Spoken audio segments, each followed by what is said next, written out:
You're listening to This Week in Cardiology from theheart.org on Medscape.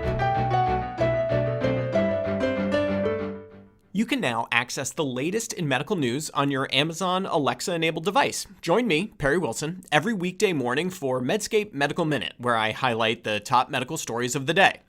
To add Medscape Medical Minute to your flash briefing, search for Medscape Medical Minute on Amazon and click Enable. Or open the Amazon Alexa app, go to Skills, search for Medscape Medical Minute, and click Enable. Then say, Alexa, what's the news? Or Alexa, what's my flash briefing? I hope you'll join us. Hi everyone, this is John Mandrola from theheart.org Medscape Cardiology, and this is This Week in Cardiology for February 21st, 2020. This week, more on the XL trial controversy. Good news about GI bleeding on oral anticoagulants, changes in medical education, and revascularization. It's only been a few weeks, but the XL trial is back in the news. Recall that XL is an RCT comparing percutaneous coronary intervention, PCI, versus coronary bypass grafting, CABG, in patients with left main disease. Being very brief here, in the recent 5-year results paper, XL authors concluded that PCI and CABG performed similarly, but a read of the data suggested otherwise. So true, the composite primary endpoint at 5 years was indeed non-significantly different. But the definition of MI, which was a key component of the primary endpoint, clearly favored PCI. Second, the overall death rate was 3.1% higher in absolute terms in the PCI arm, and the curves were separating by 5 years. Third, a landmark analysis of early and late parts of the follow-up suggested a benefit early for PCI, but this was driven by the controversial way in which peri-procedural MIs were defined, but then a clear edge for CABG later. So that was just the data. Then came the BBC Newsnight programs. Somehow, presumably from an inside source within XL, the BBC acquired raw data from the trial. With the help of Nick Fremantle, professor and director of the Clinical Trials Unit at University College London, BBC Newsnight reported that the XL authors did not report a key secondary endpoint that was pre-specified in the trial protocol. The non-reported secondary endpoint was the rate of MI as defined by the universal definition. Provocatively, the BBC analysis found that this endpoint strongly favored bypass surgery. The rates of MI were higher in the PCI arm. Now, this news prompted three major cardiac surgical societies to call for an independent analysis of the trial and to revise the European guidelines, which had given PCI equal footing to CABG in amenable patients with left main. The XL authors vouched for their analysis, but an independent analysis was agreed upon. Now to the new news. This week, the BBC Newsnight has aired a second program on the XL trial. Their title provokes the reader. Here it is: Heart Doctors Held Back Stent Data. I will link to the news article from the BBC, but they made 4 major points. First, presumably using the same leaked data set, Nick Fremantle explained that in 2016, when New England published the primary analysis of the 3-year XL data, the results were truncated at exactly 3 years for all patients. This gets complicated, but the issue is that the trial started recruiting 5 years before in 2011. Thus, patients who were recruited early had longer follow-up than just 3 years.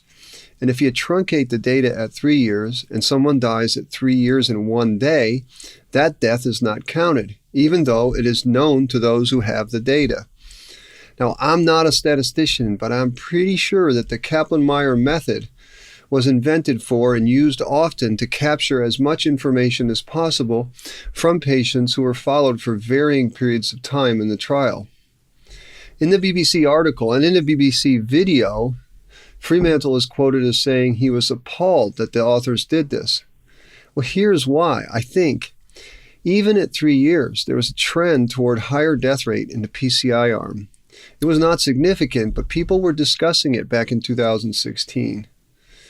But then, the very next year, in 2017, during a presentation at the TCT, the trend in higher death in the PCI arm looks stronger at 4 years. And of course, we know at 5 years, death was statistically higher in the PCI arm. Fremantle's point, therefore, is that if they had not truncated all follow-up at 3 years, the trend at 3 years may have been more notable. Now, the BBC is clear that the Excel authors said they followed the protocol and did nothing wrong.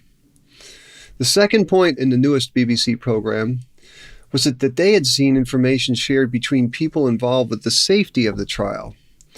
This info suggests that things were starting to look worse for PCI after 3 years. Emails from the Trial Safety Committee warn that all the data about deaths should be viewed by the researchers and it should be published. Get this. Dr. Lars Wellington, the head of the Excel Safety Committee, wrote to the study authors, quote, "It might be very concerning if in the future suspicions were raised that already available information on mortality was withheld from the cardiology and thoracic surgery community." The third point BBC made was that an external reviewer was brought in by the European Society of Cardiology, ESC, to look at a number of trials and resolve this debate. Newsnight somehow had seen this review, and the reviewer wrote, quote, "I think most patients would find these differences to be clinically meaningful. I do not believe that both these procedures should receive the same class of recommendation." But that review was not shared with everyone who believed they should have seen it. One of those people was Fremantle, who was involved in the European guidelines. Fourth point, the program reached out to Professor John Ioannidis from Stanford, who has been highly critical of conflicts of interest in science. Now, I know many cardiologists push back against Professor Ioannidis, but listen to his comment and tell me if you think he's totally off base. Here's what he said, quote, "You have the same people who run the show at all levels. They design the trials. They set the agenda. They choose what to present. They are involved in disseminating the information and running the large conferences that are attended by tens of thousands of people, specialists in the field.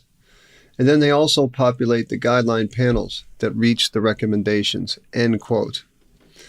Finally, during the last 2 minutes of the video interview, which was shown in the UK, the BBC anchor interviews BMJ Editor-in-Chief Dr. Fiona Godley.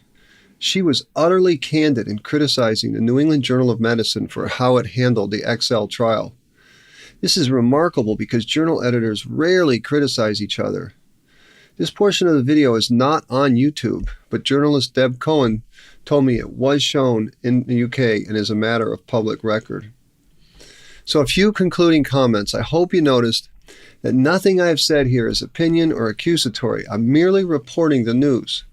So in the spirit of fairness, we should reserve judgment for a true independent analysis of the data. The problem, of course, is finding someone who is A, capable of doing it, and B, does not have conflicts.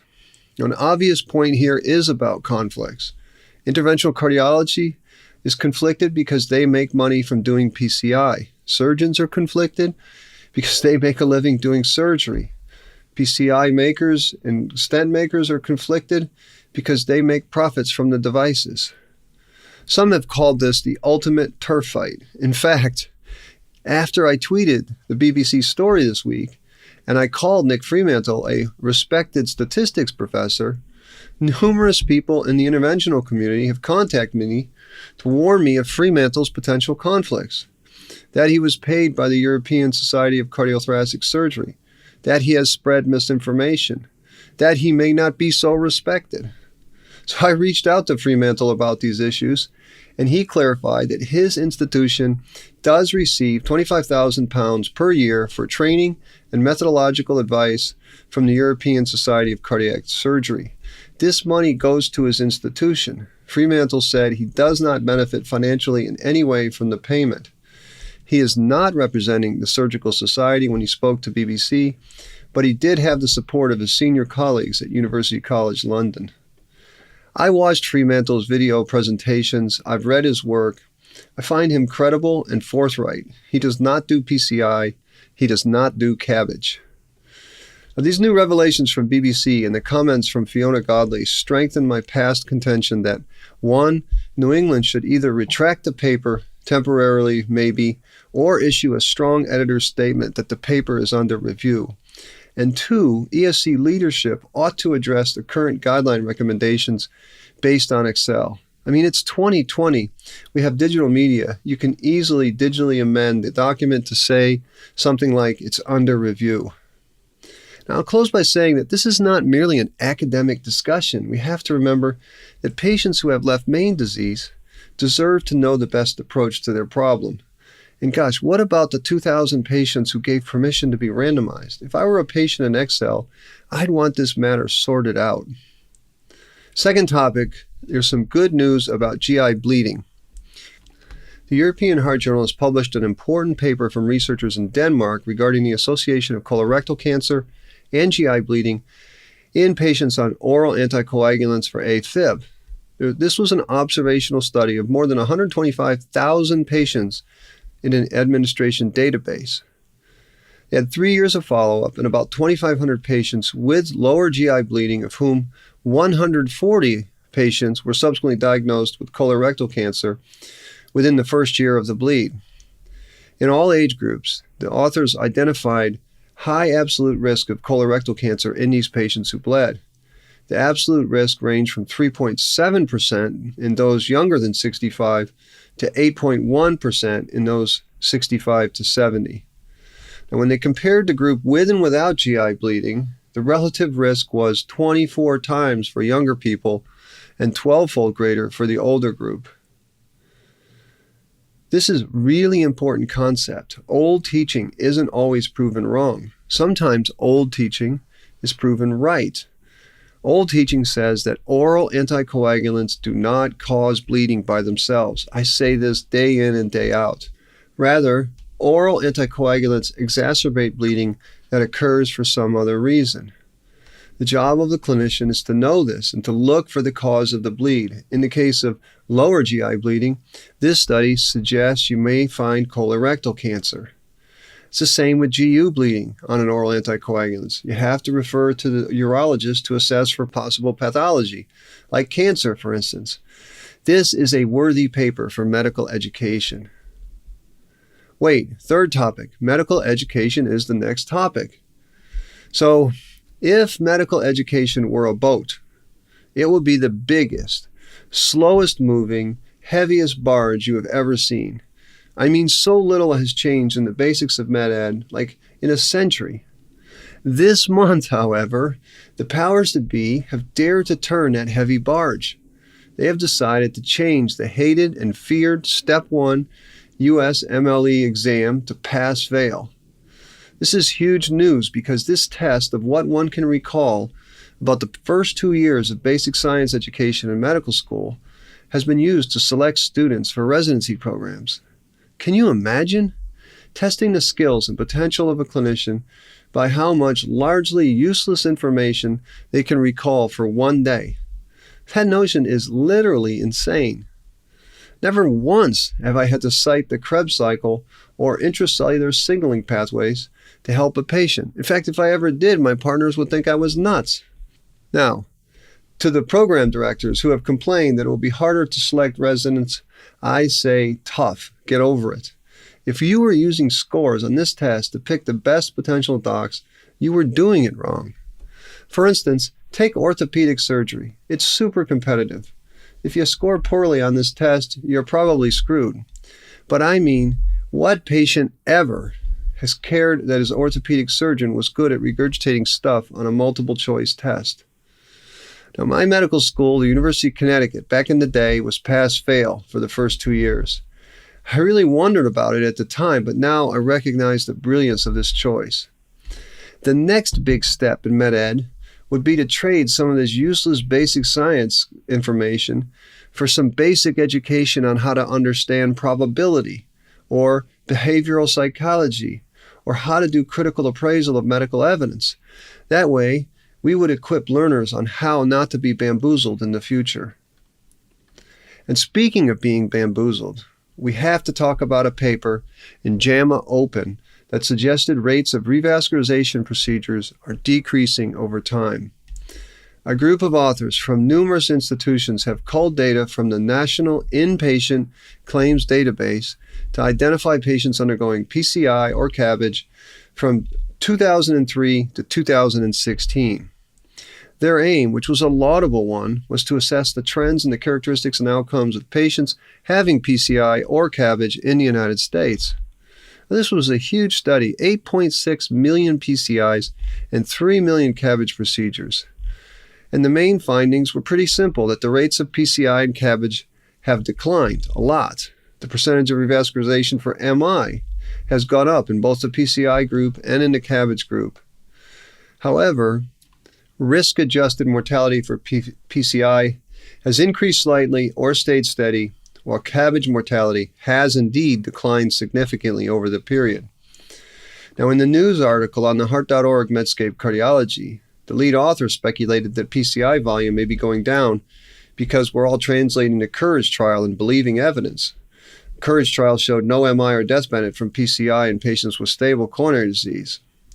Another commenter on a news story noted that the lack of decline in PCI mortality may be because we are doing more PCI in higher risk patients. Now, the comments on this paper, I'm sorry, but half the data in this paper is completely not useful. The half that includes PCI is not useful. Let's do the CABG part first. The CABG part can be believed. Why? Because the data set used comes from the nationwide inpatient database. All CABG surgery is done as an inpatient. That mortality is down from heart surgery is probably a good sign. It's plausible too. In heart surgery, myocardial protection is better, and we're doing more complete revascularization. Those make it possible that patients are doing better from surgery. However, there is room for skepticism on surgical outcomes. Remember, there is a huge push to make patients sicker on paper, and the mortality rate is risk adjusted, so good coding could potentially hide poor surgical outcomes. Another potential explanation for declining CABG mortality is the unintended effect of surgeons' scorecards. I've seen high-risk patients simply turned down. No, Mandrola, we're not doing it. And this happens more now than it did in the past. Now to the real problem. This paper cannot make any claims on PCI. Why? Because huge amounts of PCI procedures are done as outpatients. This database looks only at inpatients. Now, I know about this issue, not because I'm a wizard of some sort, but because I made this mistake of making claims about bad AF ablation outcomes from a study that used a nationwide inpatient sample. Of course, AF ablation outcomes are worse if you're doing ablation on sicker inpatients. Like PCI, most ablation is done as an outpatient. You simply cannot study PCI by looking at inpatients. This, I am sorry to say, is a fatal flaw.